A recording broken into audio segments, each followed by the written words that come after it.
Greetings of the day. I Asha K, Assistant Professor, Department of Electronics and Communication Engineering, Sai Vidya Institute of Technology, going to present in today's class DSP Algorithm and Architecture. The main concepts that we are covering under today's class is bit reversed addressing, address generation unit, programmability, program control. In that we have two subtopics, program control and program sequencer.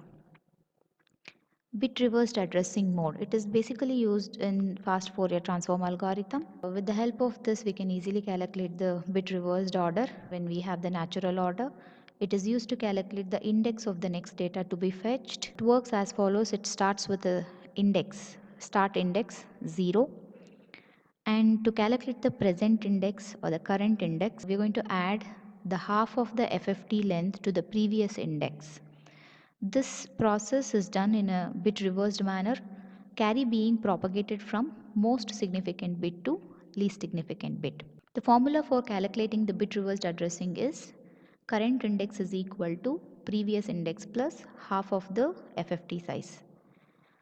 So let us learn the computation of indices for an 8-point FFT using the bit reversed addressing mode. It starts with an index 0.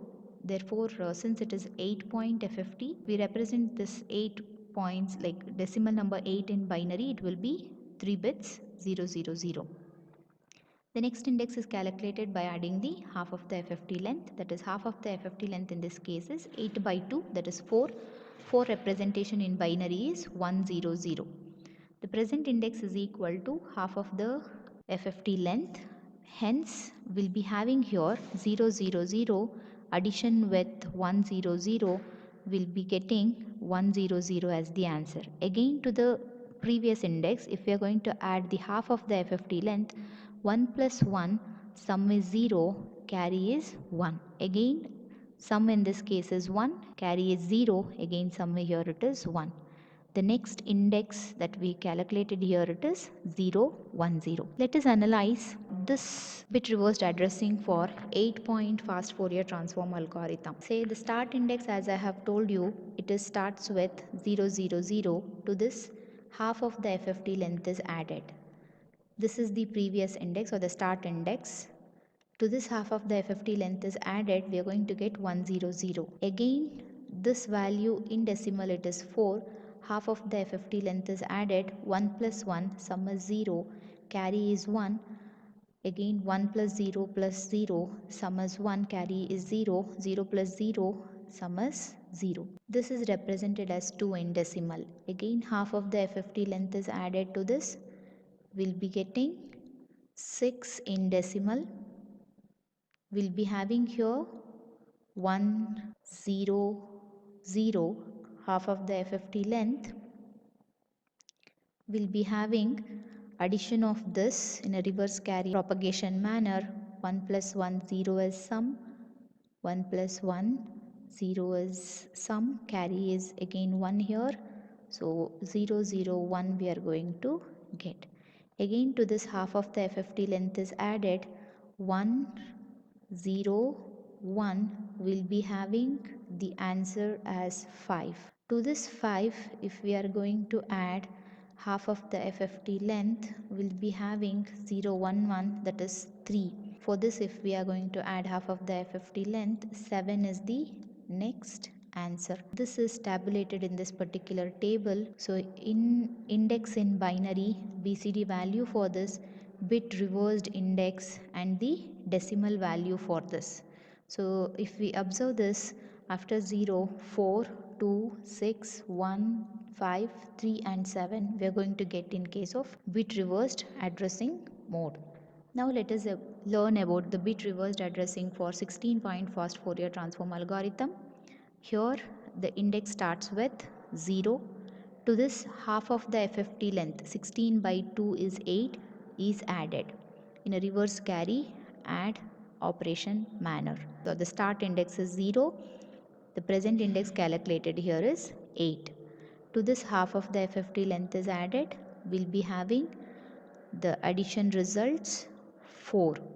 Again to this, if we are going to add the addition of 0 plus 1, 1, 1 plus 0, 1, 0 plus 0, 0, 0 plus 0, 0, we'll be having here it as 12 in decimal. In hexadecimal it is C. Similarly, half of the FFT length is added. 1 plus 1, sum is 0, carry is 1. 1 plus 1 plus 0, sum is 0, carry is 1. 1 plus 0, sum is 1, carry is 0. 0 plus 0, sum is also 0. This is represented as 2. Now to this 2, add the FFT length 1, 0, 0.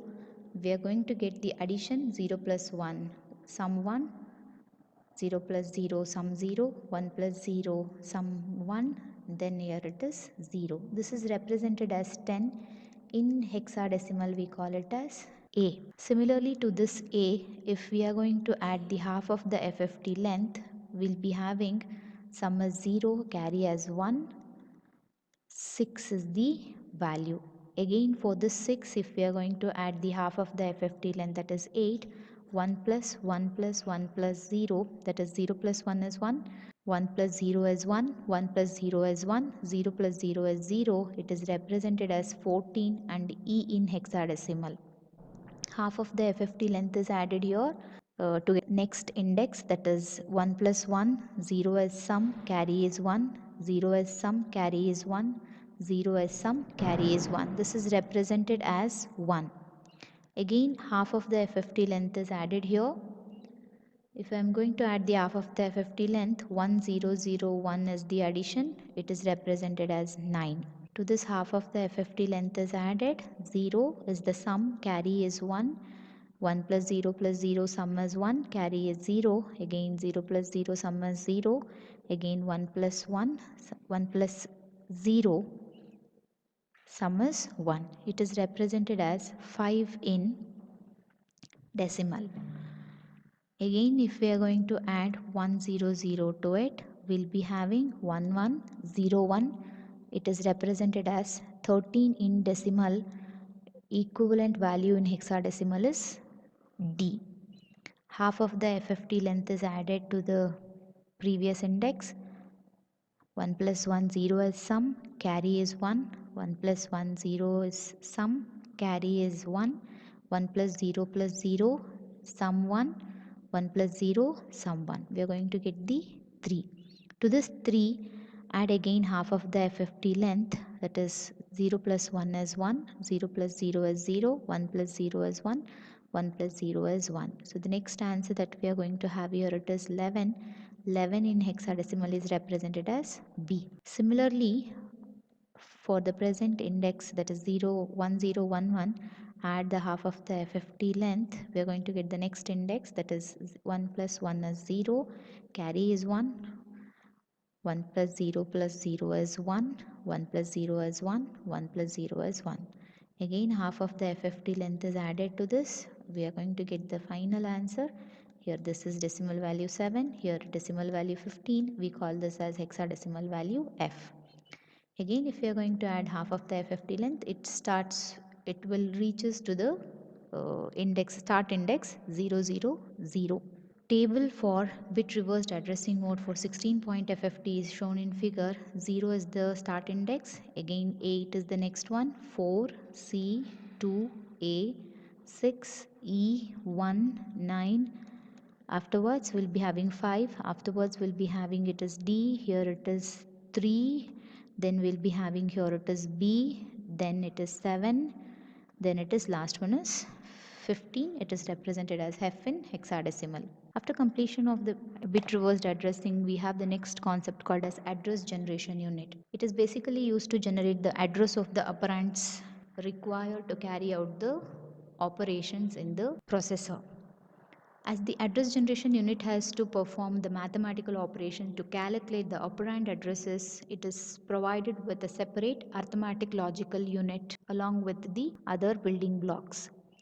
Getting the value from the immediate operand register or a memory location is required in case of address generation unit to compute the addresses. The operations involved in case of address generation unit are incrementing or decrementing the current address, adding, subtracting the offset from the current address, adding, subtracting the offset from the current address and generating the new address according to the circular addressing mode also involves the bit reversed addressing mode. The block diagram of address generation unit is shown in this particular figure 1. Address generation unit, it consists of the offset value, circular buffer length value, or the fast Fourier transform length value. Fast Fourier transform length value, it is necessary for bit reversed addressing calculation, whereas circular buffer length, it is required for modulo addition, performing the circular convolution of two sequences, or arithmetic logical unit, which performs the arithmetic operations and as well as logical operations. The input to this arithmetic logical unit, one input is from the offset value or through a multiplexer, and the output of the ALU is again connected to the multiplexers. Suitable select lines are used to select the input of the multiplexer. The output of the multiplexer is connected to the next address register, wherein the next address is computed for the instruction. The next concept that we have here is programmability and program control. A programmable DSP device should provide the programming capability involving branching, looping, and subroutines in the processor. The implementation of repeat capability should be hardware based so that it can be programmed with minimal or zero overheads. Here we'll be having a dedicated register that can be used as a program counter. In a normal subroutine call, a return address has to be stored in a stack, thus requiring memory access for storing and retrieving the return address, which in turn reduces the speed of the operation. Last in first out memory can be directly interfaced with the program counter in case of programmability and program control of the DSP processors. Program control, like microprocessor, digital signal processors also require a control unit to provide the necessary control and timing signals for proper execution of the instructions.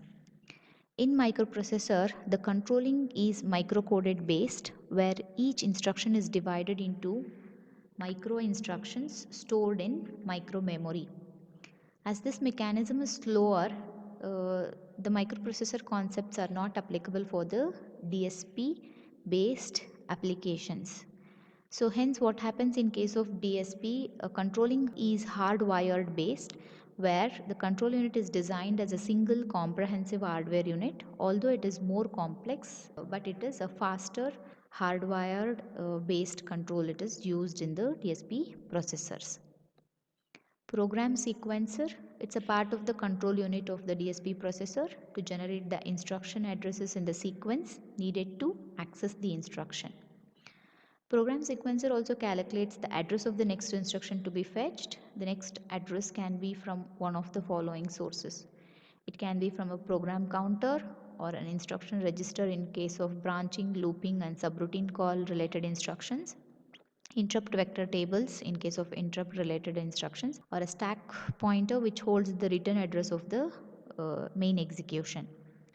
The program sequencer block diagram is shown in figure. It basically consists of like stack related calculations wherein address is necessary. Return instructions are used. Interrupt vector table, so wherein the inputs are the interrupt, address is calculated, and then we'll have an instructions related to jump and call wherein the address can be calculated, or we may have a program counter increment wherein the next address is calculated. So through the multiplexer with the help of a select line, so the next address is selected for all the four operations present here with the help of a stack, or in case of branching looping instructions, or in case of interrupt vector instructions, or in case of subroutines or jump and call related instructions, or incrementing the PC counter after the execution of the previous instruction. So in such cases we require the next address has to be computed. Block diagram of program sequencer is shown in this particular figure too. Thank you.